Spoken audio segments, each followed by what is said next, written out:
मैं न्यूज पढ़ रहा था रिड्यूस सिलेबस की, लेकिन उसमें एक लाइन लिखी हुई थी, बिल्कुल बस बेटा मेहनत करते रहो, हमारे पास कोई और ऑप्शन भी नहीं है। मैं हमेशा कहता हूँ एक साधारण स्टूडेंट के पास ना मेहनत के अलावा कोई ऑप्शन नहीं होता है।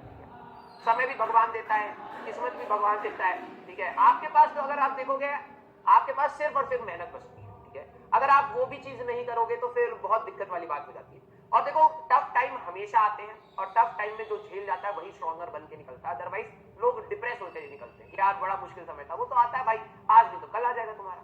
तुमने थोड़ा ना कंट्रोल कर रखा है कि समय कब टफ होगा और समय कब आसान होगा, वो तो है ही है, वो तो सब ऊपर वाले ने लिख रहा है, सबके लिए अलग अलग स्टोरीज लिख रहा है, और वो स्टोरीज की एंडिंग भी आपके हिसाब की, आपकी मेहनत के हिसाब से चेंज होती रहती है, ठीक है। तो कोशिश हमारे हाथ में है, वो आप कहते हैं ना विदाउट एनी डाउट आप अपने समय को यूटिलाइज करिए, आप पढ़ते रहिए और ये मत सोचिए कितने मार्क्स पे क्या मिलेगा, कौन सा पेपर आसान आएगा, कौन सा पेपर टफ आएगा, मैं सिलेक्शन के बाद मेरे को कौन सा कॉलेज मिलेगा, ये अभी सोचने की बात नहीं है।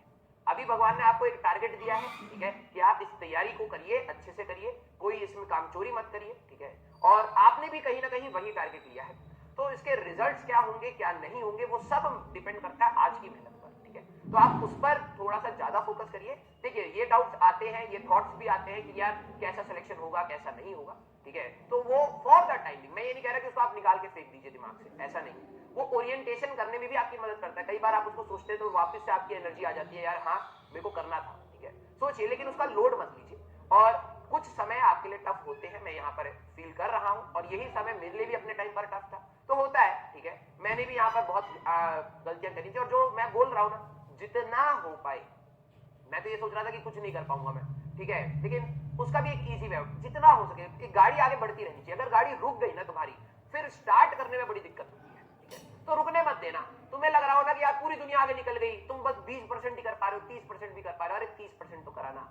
मैं तो स्टेट में से उठ के कर रहा हूँ 30%, जहां पर मेरा मन ही 0 का था, तो ये भी एक स्ट्रगल है और उसमें आप फाइट मार रहे हैं। इसलिए कह रहा हूं आप हमेशा निरंतर प्रयास करिए, ठीक है, और सारी चीजें अपने आप अलाइन होती चली जाएंगी, आज नहीं तो कल, ठीक है। हाँ, कल मैं न्यूज पढ़ रहा था रिड्यूस सिलेबस की, लेकिन उसमें एक लाइन लिखी हुई थी, वो नेक्स्ट ईयर के लिए है, तो आप सभी लोगों के लिए कोई चिंताजनक बात नहीं है, ठीक है। हाँ, कल मैंने न्यूज सुनी है कि सिलेबस रिड्यूस होएगा, ठीक है।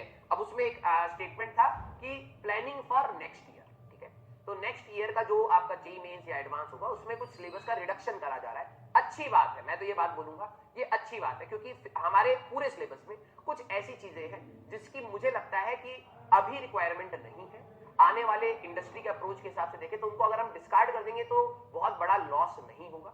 आपकी ओरिएंटेशन सही टॉपिक्स पर ज्यादा होनी चाहिए, ठीक है, यस, क्लियर। नेक्स्ट मेरे हिसाब से अगर 2024, तो यार देखो ये अटेम्प्ट तो आपका देखो, तो जनवरी का पेपर होगा उसकी बनने वाला तो स्टार्ट हो चुका होगा ना, ध्यान से सुनिए, ठीक है। अगर सिलेबस में इसी वाले में अगर चेंजेस आते हैं तो आपको पता लग जाएंगे, कुछ कम ही होगा, ऐड नहीं हो रहा है, ठीक है। हम लोग अप्रोक्सीमेटली अपना 50% सिलेबस कर चुके हैं, अगर आगे में कुछ कम हो जाएगा तो बेनिफिट है, ठीक है, जल्दी आ जाए अच्छी बात है, नहीं आता कोई दिक्कत नहीं, हम ये टारगेट लेके चल रहे हैं जो पिछले साल का सिलेबस है वो हमें यहाँ पर करना है, ठीक है। आप सभी लोग ड्रॉपर्स हैं तो आपके लिए तो और भी चिंताजनक बात नहीं है, रीजन बीइंग आपने मेजॉरिटी सिलेबस को टच करा ही हुआ है 12वीं का, कुछ कट जाए तो अच्छी बात है ना, यस। अब ये नहीं ना नेक्स्ट ईयर मतलब क्या होता है, नेक्स्ट ईयर कुछ बच्चे 2024 समझ रहे हैं, तो उसका पेपर मेरे हिसाब से ये होता है कि ऐसा नहीं होगा कि अभी पेपर बन रहा है और अभी सारी चीजें चेंज कर दे। मेरे हिसाब से ये होगा कि थोड़ा सा टाइम लगता है यार मैनेजमेंट्स को भी, तो कोशिश मेरे हिसाब से यही होगी कि इसका अगला जो अटेम्प्ट होगा उसमें शायद कम हो, लेकिन अगर इसमें भी कम हो जाता है तो अच्छी ही बात, ठीक है, यस। तो चलिए बेटा हम लोग स्टार्ट करते हैं।